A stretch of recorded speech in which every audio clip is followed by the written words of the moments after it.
In the category R12, recital 12 years and under, yeah, some really lovely playing and lovely choices of pieces.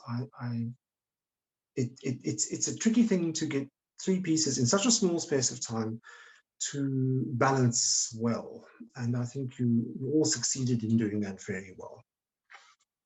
So congratulations on that. Just a few little things. Here, it really is important that you prepare yourself before recording these pieces. Well, performing the pieces, that you make sure you have enough stamina, that you can sustain through the 3 pieces or the entirety of the cycle, so that you can really have in a good continuity. I just want to highlight one, and unfortunately we couldn't hear all of Anais. Something has happened, but I'm sure the problem will be solved. But I just want to go to Hans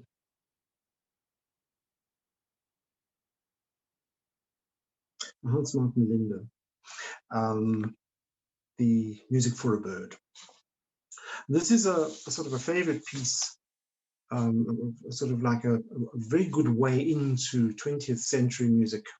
And as we know, with the recorder, a lot of composers in the 20th century started exploring all sorts of possibilities of the recorder, which indeed are not possible on other instruments.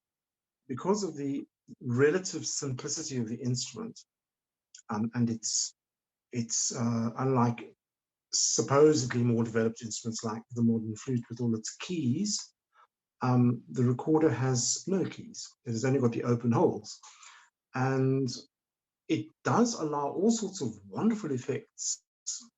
And if you explore these and you walk the path with the composer, there is the most amazing music to be discovered. Sometimes if you spend a lot of time with older music and suddenly you're confronted by pieces of this nature, it can almost be a bit of a shock.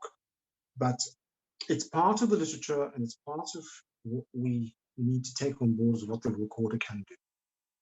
And it also has to be seen in sort of a historical context, what was going on in the latter half of the 20th century. There is a lot of it which is kind of what people bubble and squeak music, where there is sometimes the effect for the sake of effect. And you sometimes wonder what the musical integrity is, but not with this piece. I think this is a very, very well-constructed piece, but there is a trick behind it.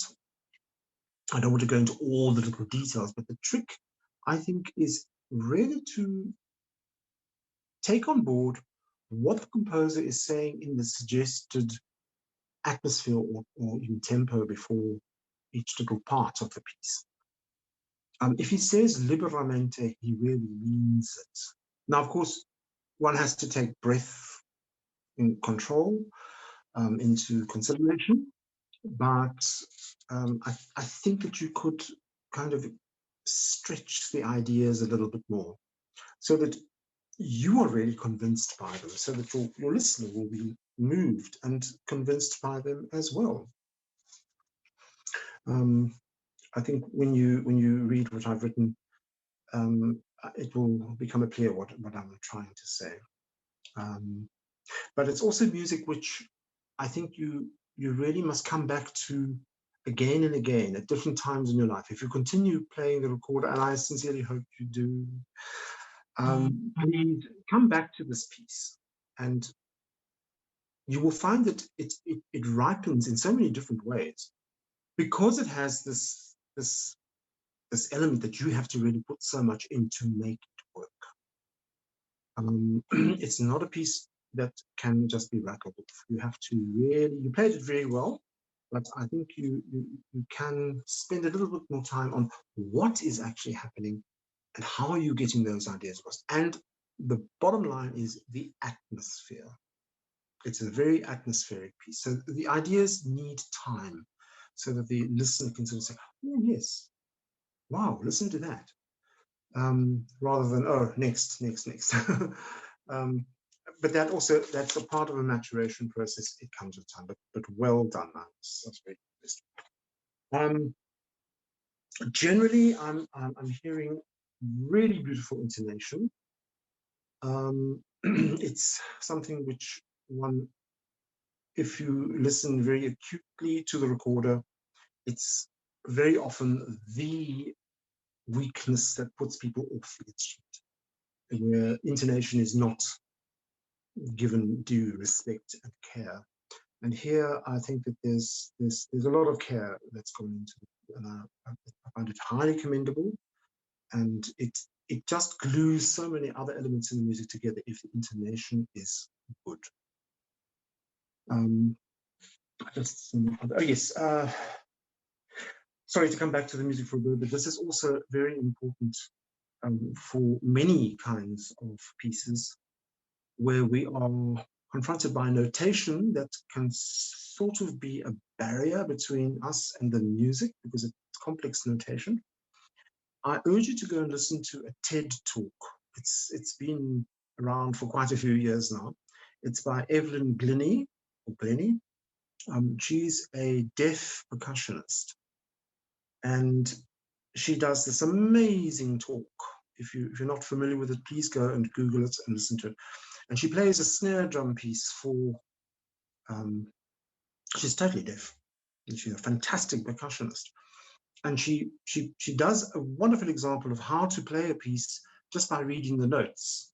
And as she says, in her beautiful, broad Scottish accent, she says, you probably will get through your diplomas and you might land a job, but you won't stay in it for very long in an orchestra.